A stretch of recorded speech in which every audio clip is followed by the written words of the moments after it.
देश में चल रही सबसे बड़ी योजना है विश्व की। और विश्व की क्यों नहीं होगी? विश्व के यहां पाइप वाटर सप्लाई कब शुरू हो गया था? किस जमाने में पाइप वाटर सप्लाई था? और हर योजना इनकी विश्व वाली है। कोरोना के बाद और कोरोना के समय पर जो देखा है लोगों ने, आज भी भूला नहीं जा सकता। सरकारी अस्पताल में जाने के बाद जो दुर्दशा कोरोना में हुई, हम अपने अस्पतालों को नहीं सुधार पाए। आप किसी अस्पताल में चले जाइए, पीएससी, सीएससी, जिला अस्पताल, मेडिकल कॉलेज, सब में हाथ खड़े कर दिए डॉक्टरों ने। मैं खुद मौके पर गया हूं जिस समय कन्नौज का मेडिकल कॉलेज बन रहा था। मैंने कोशिश की कि सबसे बेहतरीन मेडिकल कॉलेज बने। वहां 2 विभाग, मैं खुद आंखों से गया। मैंने कहा देखूं वे विभाग शुरू हो गए कि नहीं शुरू हो गए। जैसे ही मैं विभागों की तरफ बढ़ा तो मैंने कुत्ते ही कुत्ते देखे वहां पर। 1-2 नहीं, 10-12 कुत्ते घूम रहे हैं। कार्डियोलॉजी डिपार्टमेंट में ताला है, आपके कैंसर डिपार्टमेंट में ताला है, दोनों में ताला है। दवाई है नहीं, मशीनें नहीं है। और जो इंस्टीट्यूशंस हमारी खड़ी की गई, पुरानी सरकारों ने भी बहुत कोशिश करके जो इंस्टीट्यूशंस खड़ी की हैं, अगर हम सबसे प्रीमियम इंस्टीट्यूशन को अपना माने, पीजीआई, आप किसी विभाग में किसी डॉक्टर से पूछ लीजिए, जिन मशीनों में, जिस लैबों में आपको काम करने का मौका मिल रहा है, क्या वो मशीनें ऑब्सलीट हो गई हैं कि नहीं हो गई हैं? ये सरकार बताए कि इन्होंने मशीनें कितनी खरीद करके डॉक्टर्स को दे दी। ठेले पे जा रहा है मरीज, ऑटो में जा रहा है मरीज, बैलगाड़ी में मरीज जा रहा है। आपकी एम्बुलेंस कहां है? और कंधे पे लाश जाना, मोटरसाइकिल पे लाश जाना, ये कहां की तस्वीरें हैं? ये विश्व तस्वीरें देखेगा तो कहां जाएंगे आप? जिस दिन गोंडा की घटना, ये कस्टोडियल डेथ की हुई थी, ये नवाबगंज थाने की जिस दिन घटना हुई है, उसी दिन गोंडा में एक नर्स ने, एक गर्भवती मां जिसने बच्चे को जन्म दिया, बोतल चढ़ रही थी, गलत इंजेक्शन लगा दिया, उस मां की उसी समय जान चली गई। क्या मेडिकल नेग्लिजेंस की वजह से जानें नहीं जा रही? क्या मेडिकल नेग्लिजेंस की वजह से लोगों की किडनियां नहीं खराब हो रही हैं? ये सरकार जो दावा करती है कि झोला छाप जो डॉक्टर हैं, झोला छाप डॉक्टरों की नहीं दवाई चलने देंगे। ये खुद माननीय मंत्री बन गए हैं छापामार मंत्री। इनके छापों का असर क्या है? इनके छापों का असर क्या है? एक बच्चे को, एक मां जो एक गोंडा के अस्पताल में एडमिट थी, जाने कहां से जानवर आया, किसके कारण उसको नोच लिया गया, जिससे जान चली गई। जब पत्रकारों ने हंगामा किया, शोर किया, सवाल पूछा, इनके पास, माननीय मंत्री जी के पास जवाब नहीं था। पता नहीं कान में क्या कह दिया, कान में कुछ कह दिया। ये कान वाला इलाज क्या है आपका कि पत्रकारों ने उसके बाद सवाल नहीं पूछा आपसे? ये कान वाला इलाज क्या किया आपने? और जहां जहां छापे मारे हैं, आपके जाने के बाद क्या तस्वीर बदल गई है, कभी माननीय मंत्री जी ने सोचा है? एक जानकारी मुझे मिली, मैंने एक सीएससी की तस्वीर लगा दी और कहा कि देखिए एम्बुलेंस बंद पड़ी है, पानी भरा हुआ है, डॉक्टर है नहीं, मरीज इंतजार कर रहे हैं, डॉक्टर आए नहीं है, दवा नहीं है। क्योंकि माननीय मंत्री जी डिजिटली बहुत स्मार्ट बन रहे हैं आजकल। उन्होंने तुरंत अपने अधिकारियों को खड़खड़ाया होगा।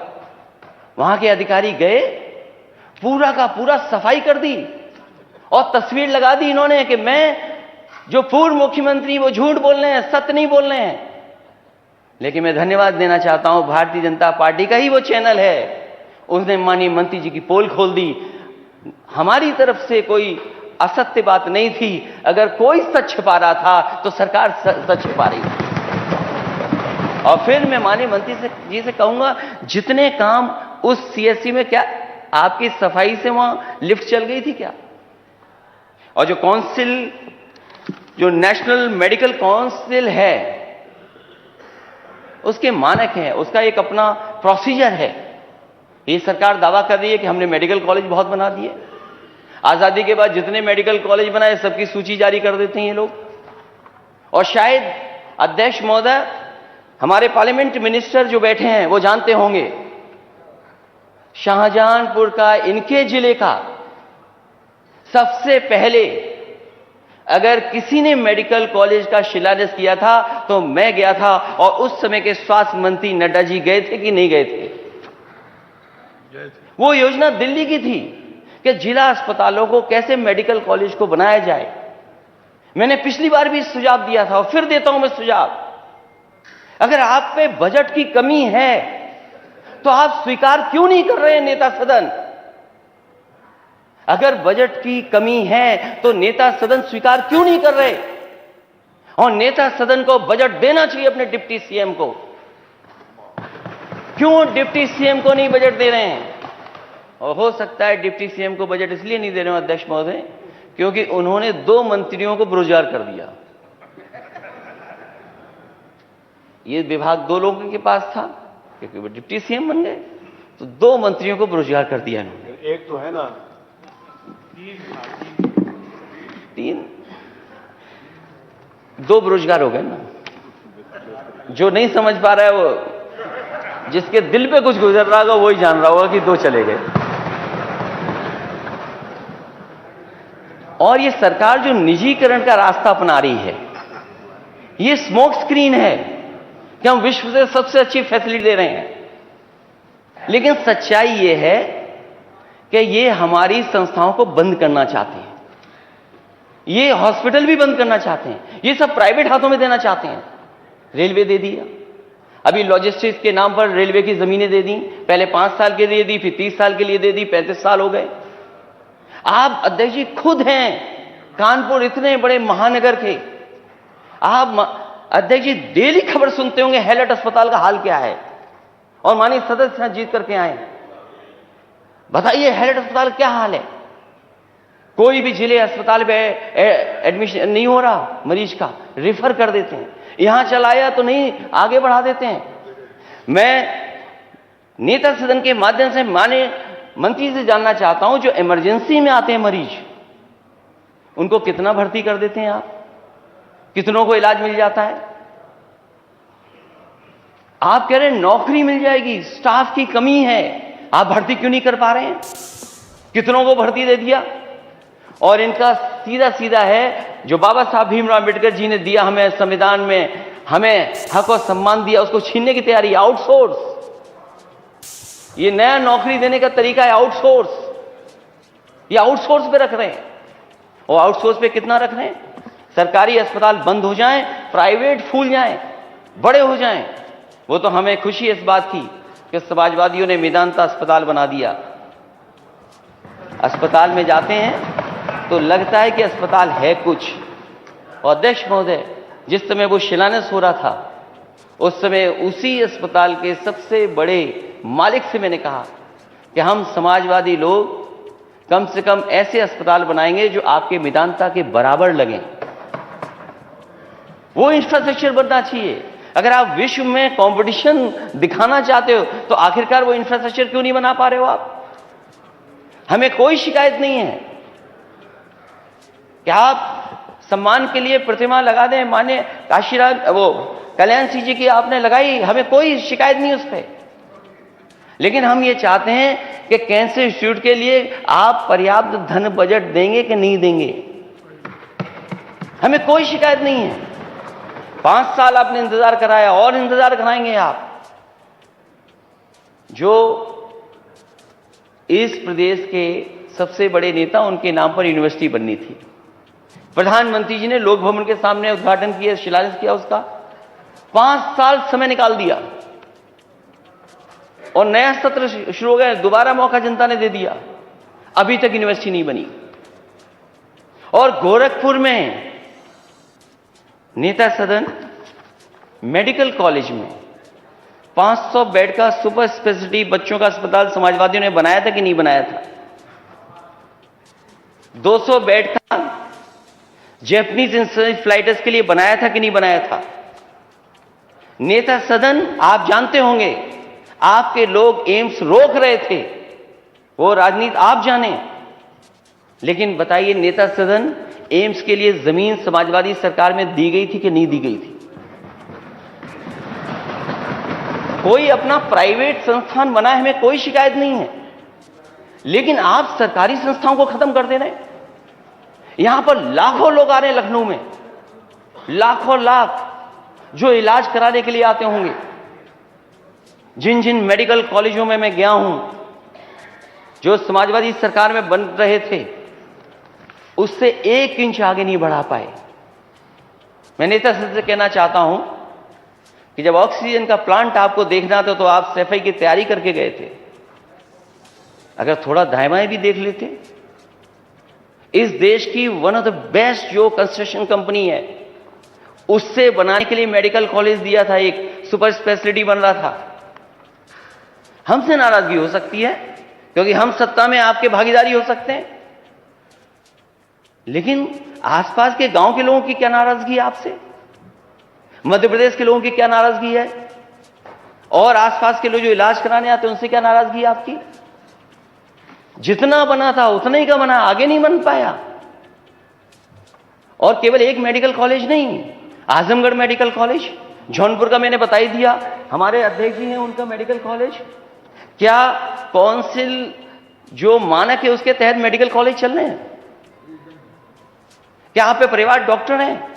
जब आपके इंस्पेक्शन के लिए लोग आते हैं तो आप नेता सदन जानते होंगे, अधिकारी लोग मिलकर के इस अस्पताल के यहां पर, इस अस्पताल के यहां पर ऐसी मान्यता ले रहे हैं। आप कैसे डॉक्टर तैयार कर रहे हैं? आप भविष्य क्या होगा डॉक्टरों का? इसलिए जो पीएससी, सीएससी, जिला अस्पताल, मेडिकल कॉलेज, इनमें आप पर्याप्त डॉक्टर्स को उपलब्ध कराएंगे कि नहीं कराएंगे? और जो सुविधा मिलनी चाहिए गरीब मरीज को, वो सुविधाएं आप दिला पाओगे कि नहीं दिला पाओगे? 1 रुपए का पर्चा 10 रुपए का कर दिया आपने। जांचों में भी पैसा लगेगा। आप एमआरआई, सीटी स्कैन और जितनी भी जांचें हैं सब प्राइवेट हाथों में देते जा रहे हो, तो गरीब क्या कराएगा? कहां से जांच कराएगा? और जो मशीनें ऑब्सोलीट हो गई उनको कब ठीक करोगे? कैंसर बढ़ रहा, उसके कैंसर के इलाज के लिए कैंसर इंस्टीट्यूट बनना था। आज भी लोगों को मुंबई जाना पड़ रहा है, आज भी लोगों को दिल्ली जाना पड़ रहा है। और जो कुछ मदद सरकार से होती है, और सरकार भी आधे अधूरे मन से मदद करती है। ये माननीय सदस्य बैठे हैं, ये पत्र लिखते हैं, कोई अपने इलाज के लिए नहीं पत्र लिखते हैं, जो गरीब जनता आती है उनके लिए पत्र लिखते हैं।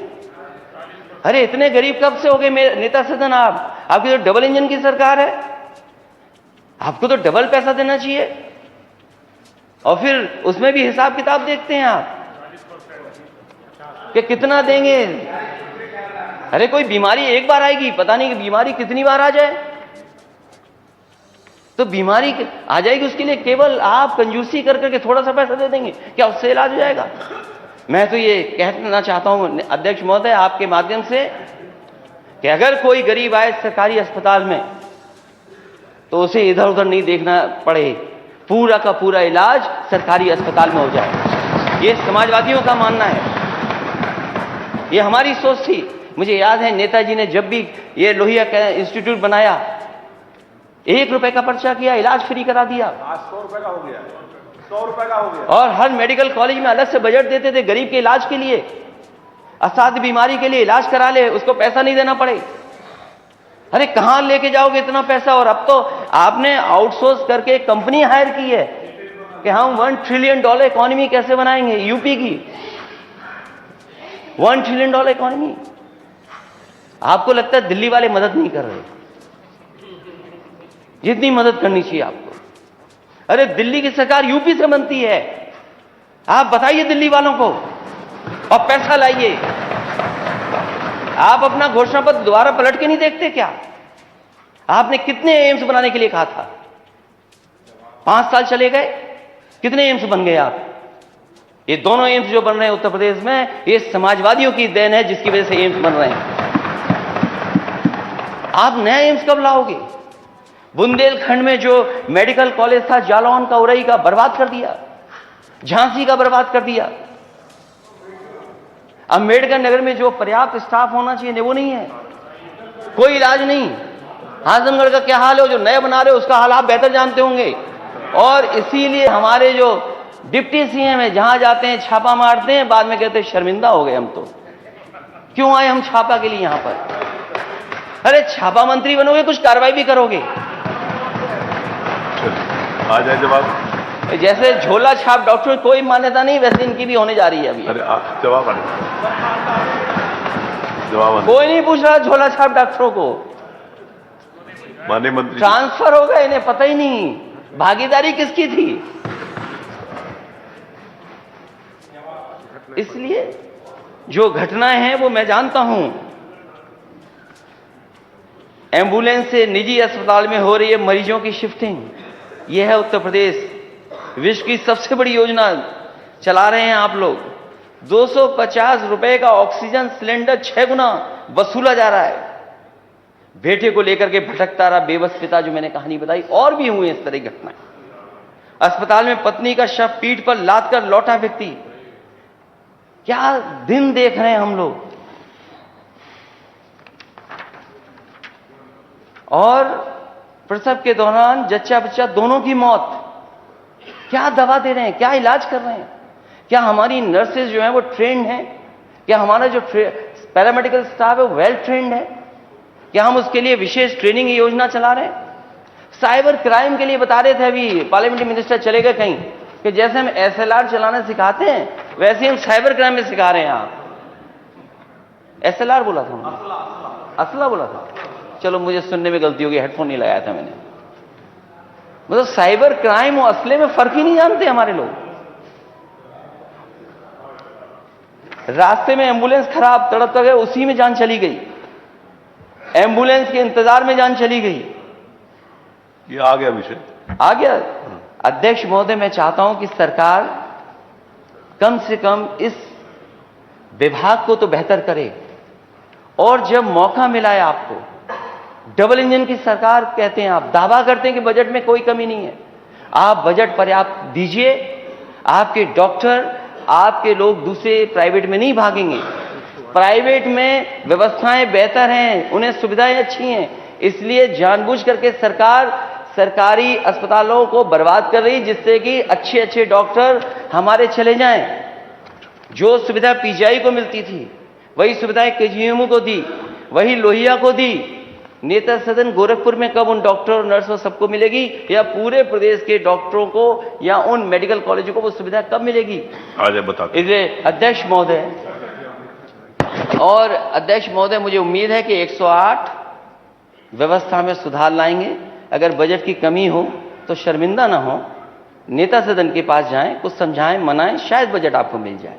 बहुत बहुत धन्यवाद अध्यक्ष महोदय। और मैं चाहता हूं कि माननीय मुख्यमंत्री जी, अभी चर्चा, अभी तो ग्राह्यता में बहुत छोटा है, लेकिन फिर भी अगर इतना महत्वपूर्ण विभाग है, क्योंकि जीवन से जुड़ा है। अब जवाब माननीय मुख्यमंत्री, मैं अध्यक्ष महोदय चाहूंगा कि इस पर चर्चा हो जाए सदन में। मुख्यमंत्री। अध्यक्ष जी,